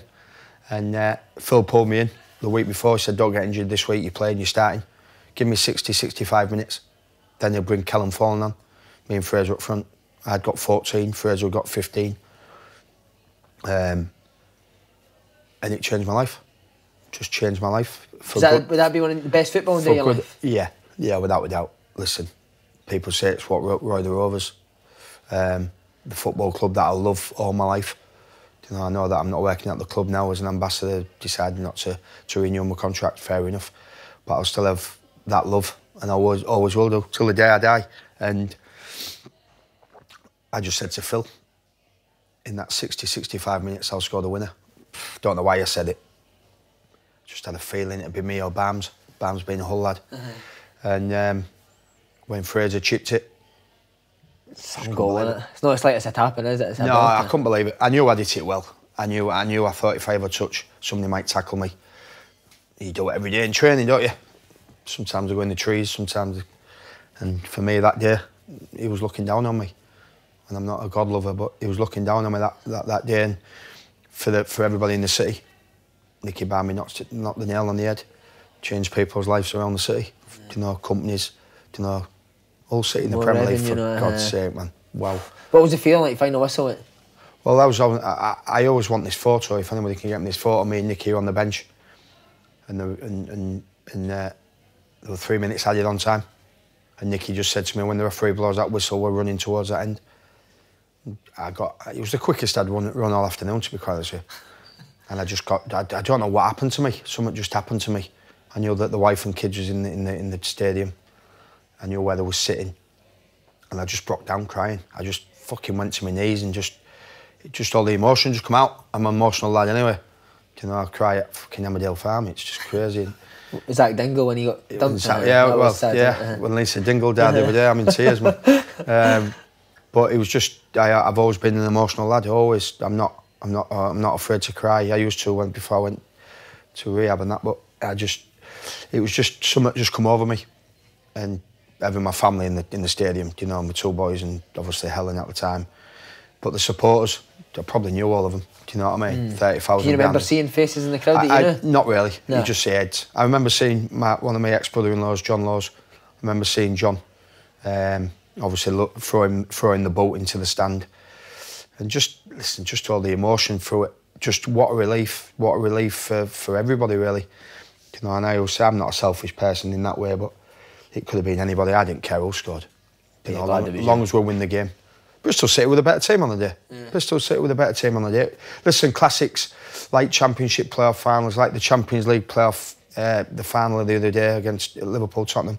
They're never going to be classics because there's so much at stake. Yeah, too much pressure. Nobody wants to lose. Nobody knows the implications about how much money you're going to earn. Do you know, I've got in my house, do you know the £60 million man. Do you know, we got 60 million quid. To think of that's nuts, isn't it? Crazy money. Do you know, and it was one of them situations where, I don't know about this because I've obviously then gone through the divorce and everything, but probably paid lads' mortgages off, the bonus that we got. Do you know, it's changed people's lives. It's the biggest estate you could ever have is a mortgage. Yeah. Do you know, it's just one of them situations where everybody was just, but we always was like Phil used to say, from day one right to the end, everybody was singing from the same hymn sheet. And everybody was together.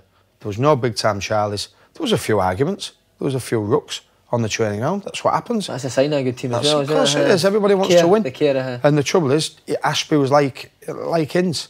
Do you know, demanding. Do you know, give the ball away, hammer you.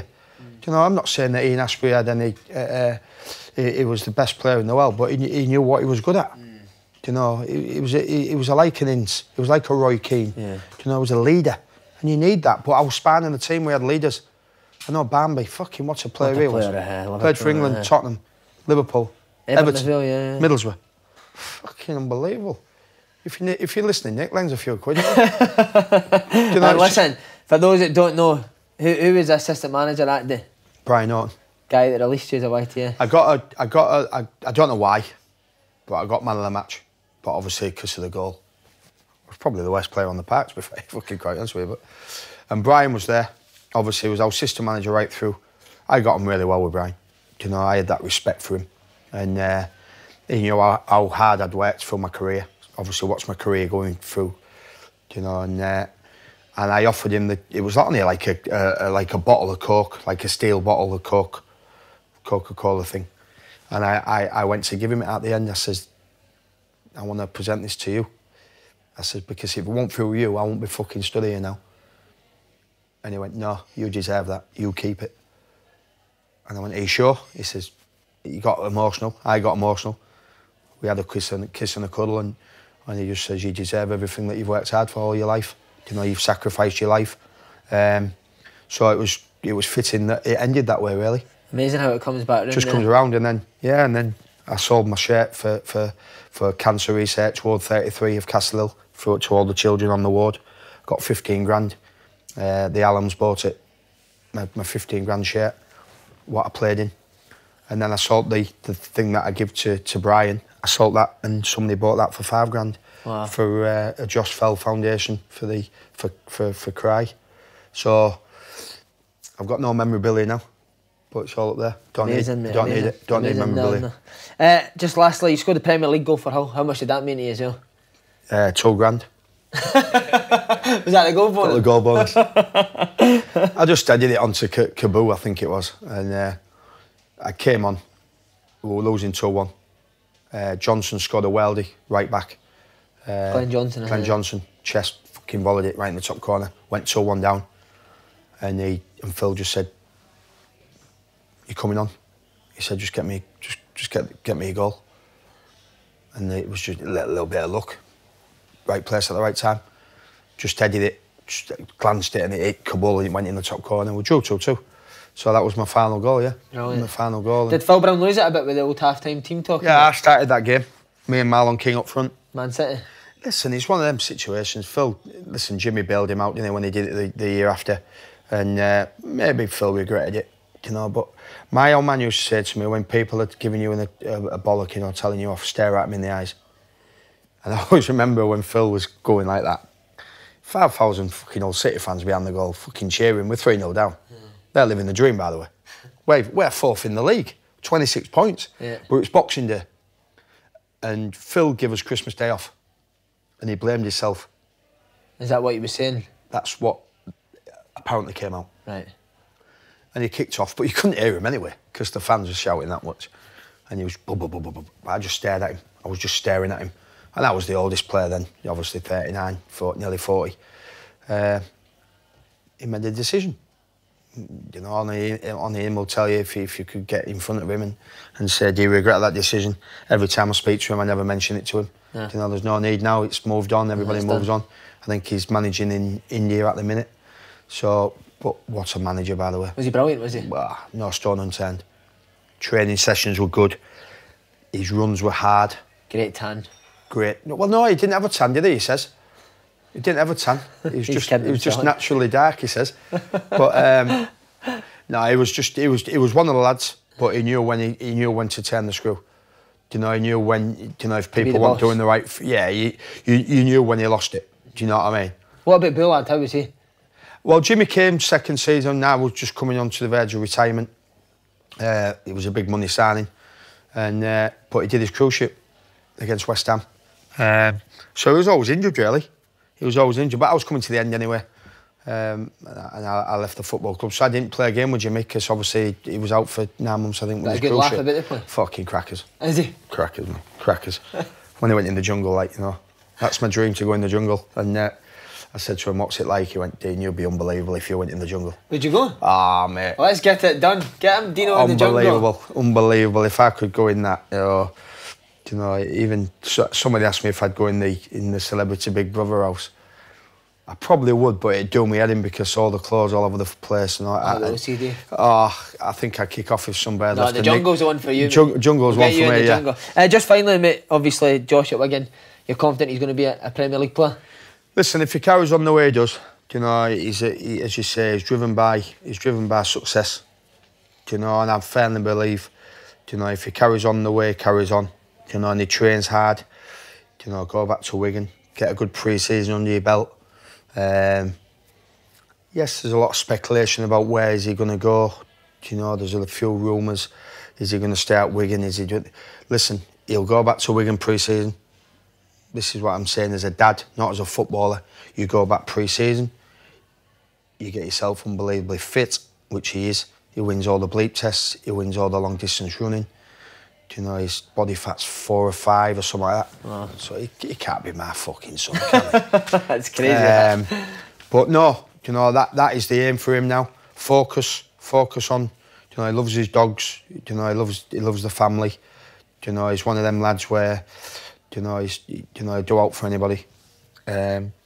So that money that you're gonna give me, Don't forget. But no, he's a great kid. Listen, I can't ask for any much more from the pair of them. Do you know, touch wood, hopefully Jordan gets that break. Yeah. Do you know, he's at the minute, do you know, doing a job selling cars and what have you, but that's his dream, do you know, to be like me and his brother. But for Josh, what a great opportunity. Do you know, he's earning a good sum now. Do you know, I made a mistake, do you know, by, do you know, I used to put a lot, we got advised as kids to put a lot of money in your pension. I put a lot of money in my pension. Looking back now, I should have bought property. So he's on that ladder now. Brilliant. Put him on to Robbie Fowler's man who got Robbie all the houses. So he's a good listener. You know, he listens to people. You know, so I think he's got 2 or 3 houses now. Or trying to get on the verge of another house now. Look after your money. You know, as you say, don't drink. So you know that's half the battle. You know, but you know all you ask for is, as you say, work hard. You don't know where you could go, and I think, listen, as a dad, not as a footballer, as a dad, you know, I firmly believe that he'll play in the Premier League. He's only a young boy at the minute, 25. But first and foremost, go back to Wigan, work your socks off pre-season, get a good start to the season. You have a good pre-season, you're less of getting injuries.